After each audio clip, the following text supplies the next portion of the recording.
ଯାତ୍ରା ଜଗତର ଦୁର୍ଦାନ୍ତ ଖଳନାୟକ ଜ୍ଞାନ ଆଜି ଆମ ସହିତ ଅଛନ୍ତି। ଆପଣଙ୍କୁ ସ୍ୱାଗତ। କ'ଣ କହିବେ ଆଜିର ଯେଉଁ ଆପଣ ତ କ୍ୟାରେକ୍ଟର ଜଣାପଡ଼ୁଛି, ଆପଣ ଯେଉଁ ଆମ ଗାଁ ଜଗନ୍ନାଥ ମୁସଲିମ ଚରିତ୍ର ନିଶ୍ଚିତରେ ଅଛନ୍ତି, କ'ଣ କହିବେ ଆପଣ ଚରିତ୍ର ବିଷୟରେ? ଚରିତ୍ର ମୋର ମୁସଲିମ ଚରିତ୍ର। ଆମ ଗାଁ ଜଗନ୍ନାଥ ତମ ଗାଁ ହେଲା ନାଟକର। ଏ ନାଟକର ରାଇଟର ହେଉଛନ୍ତି ଅରୁଣ ବାରିକ, ଡିରେକ୍ଟର ତାପସ ସ୍ୱାଇଁ। ମୋ ଚରିତ୍ରଟି ଭଲ ମିଳିଛି, ଯାହାକି ଯେଉଁ ଚରିତ୍ର କି ମୁଁ ଆଜି ଯାଏ କରିନଥିଲି କେବେ, ସବୁବେଳେ ଭିଲିଆନ୍ କରି ଆସେ। ଏଥିରେ ବହୁତ ଟ୍ରାଜେଡ଼ି ଅଛି, ଆଉ ବହୁତ କାମ ବି ଅଛି, ଯେଉଁଟାକି ମୋତେ କାମ କରିବାକୁ ବହୁତ ଭଲ ଲାଗୁଛି। ଆଉ ପ୍ରଥମରୁ ନେଗେଟିଭ୍, ତାପରେ ପଜିଟିଭ୍ ରହୁଛି, ଟ୍ରାଜେଡ଼ି ରହୁଛି ବହୁତ। ଗୁଲାମ ଅଲି ନାଁ ହେଇଛି ଏ ନାଟକରେ। ହିନ୍ଦୁ ପରିବାର ଗୋଟେ, ଆମ ମୁସଲିମ ପରିବାର ଗୋଟେ, ଏହା ଭିତରେ ନାଟକ। ଆଉ ନାଟକଟି ବହୁତ ଉଚ୍ଚକୋଟୀର ହେଇଛି। ଆଜିକି ଖଣ୍ଡଗିରି ମେଳାରେ 3 ରାତ୍ରି ଧରି ଏଇ ଗୋଟିଏ ନାଟକ ଚାଲିଛି, ହାଉସଫୁଲ୍ ବି ରହୁଛି। ଆଜ୍ଞା, ଗୀତାକୁ ଛୁଇଁଲେ ପାପରେ ସେଥିରେ ବି ମୋର ଗୋଟେ ଭଲ ଚରିତ୍ର ଅଛି।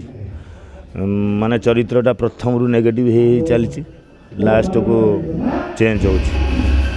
ସେଥିରେ ଚରିତ୍ରଟା ମୋର ମାନେ ମୁଣ୍ଡ ମାଡ଼ ହେଇଯାଇଛି, ଯାହାଫଳରେ ମୁଁ ଚେଞ୍ଜ ହେଇଯାଇଛି, ରାଗି ଯାଇଛି।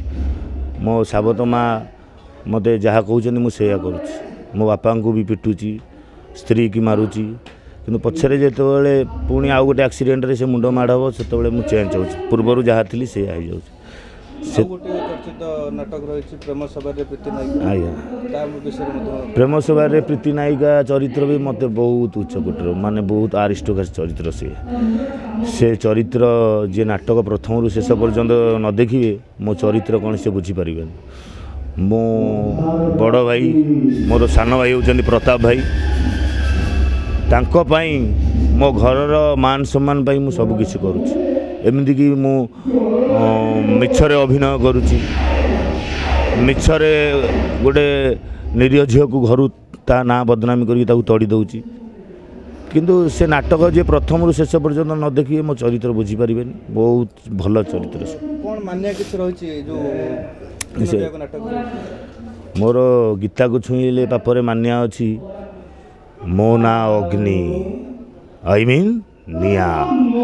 ଜଳିବା ମୋ ଧର୍ମ, ଜାଳିବା ମୋ କର୍ମ, ଆଉ ଧ୍ୱଂସ କରିବାଟା ମୋ ଅଭ୍ୟାସ। ଆଉ ମୋର ଗୋଟେ ଭଲ କିଶୋର ସାରଙ୍କର ନିର୍ଦ୍ଦେଶିତ ନାଟକ, ସିଏ ପ୍ରେମ ସଭାରେ ପ୍ରୀତି ନାୟିକା। ସେ ନାଟକଟା ମୋତେ ବହୁତ ଭଲ ଲାଗୁଛି। ସେଥିରେ ମୋର ଗୋଟେ ଡାଇଲଗ୍ ଅଛି, 5 ଖଣ୍ଡି ଗାଁ, 5ଟି ଘର, ନହେଲେ ଗୋଟାଏ ଘର। ତାମାନେ ଏ ଦେବଦତ୍ତ କ'ଣ ମହାଭାରତର ସେ ଭିକାରୀ ପାଣ୍ଡବ, ଯେ ଭିକ୍ଷା ଝୋଲା ଧରି ଦୟା ଅନୁକମ୍ପାର ଭିକ୍ଷା ମାଗିବ? ନାଇଁ, ଦେବଦତ୍ତ ସାମନ୍ତରାୟ ହେଉଛି ମହାଭାରତର ଦୁର୍ଯ୍ୟୋଧନ। ତାର ଦରକାର ସମସ୍ତ ହସ୍ତିନାପୁର, ଆଉ ଏଥିପାଇଁ ଦରକାର ପଡ଼ିଲେ ଯୁଦ୍ଧ କରିବାକୁ କେବେ ବି ପଛେଇବିନି। ହେଇଯିବ ମହାଭାରତର ମହାସମର।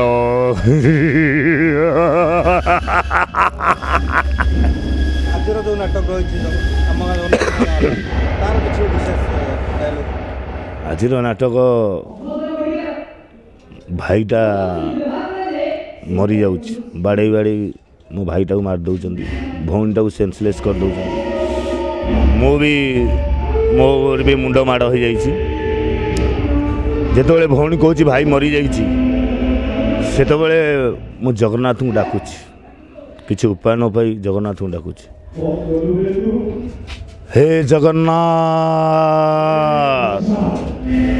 ହେ କୋଟି ଓଡ଼ିଆର ମଉଡ଼ମଣି, ହେ ଜଗତର ନାଥ ଜଗନ୍ନାଥ। ମୁଁ ଶୁଣିଛି ତମେ ବହୁତ ଲୋକକୁ ବହୁତ କିଛି ଦେଇଛ। ଯଦି ତମେ ଏତେ ଦେଇପାର, ତାହେଲେ ତମରି ଆଗରେ ଠିଆ ହେଇ ଗୋଟେ ମୁସଲମାନ ତା ଭାଇର ଜୀବନ ଭିକ୍ଷା ମାଗୁଛି, ପ୍ରଭୁ ମୋ ଭାଇର ଜୀବନ ମୋତେ ଫେରେଇ ଦିଅ। ତା ନହେଲେ ମୁଁ ବୁଝିବି। ତମେ ଖାଲି ନେଇ ଜାଣନି, ତମେ ଦେଇ ଜାଣନି ଜଗନ୍ନାଥ। ଦେଇ ଜାଳ ଅତି ଚମତ୍କାର। ଆପଣଙ୍କ ଗୋଟେ ଶେଷ ପ୍ରଶ୍ନ ରହିବ ମୋର, ଆପଣଙ୍କ ଜୀବନ ଯେତେ ଆପଣଙ୍କର ଅଭିନୟ ଜୀବନ ଭିତରେ ଶ୍ରେଷ୍ଠ ନାଟକ ଯେଉଁ ଚରିତ୍ର ଆପଣ ପାଇଛନ୍ତି ଆପଣ ବହୁତ ଖୁସି ହେଇଥିଲେ? ଶ୍ରେଷ୍ଠ ନାଟକ ମୋର ଶିବାନୀରେ ଥିଲା, ଯେଉଁଠିକି ମୋତେ ଦର୍ଶକ ଜ୍ଞାନ ବୋଲି ଜାଣିଲେ। ମୋର ଗୋଟେ ଗ୍ରହଣ ଖଣ୍ଡିଆ ଟାଇପ୍ ଥିଲା। ଗ୍ରହଣ ଖଣ୍ଡିଆ ଏଇଟା ହେଉଛି ସ୍ୱର୍ଗତ ଅନନ୍ତ ଓଝାଙ୍କର ନାଟକ। ସେଥିରେ ମୋର ଗୋଟେ ଗ୍ରହଣ ଖଣ୍ଡିଆ ରୋଲ୍ ଥିଲା, ବାହାବାରେ କ୍ୟାପିଟାଲ। ସେଥିରେ ମୋର ଗୋଟେ କମନ୍ ଡାଇଲଗ୍ ଥିଲା, ମାରି ଇଣି ତ ଭଙ୍ଗଣୀ ଭନେଇବି। ପୋଲିସରେ ସେ ନାଟକଟି ମୋତେ ବହୁତ ଖରାପ ଦେଇଥିଲା।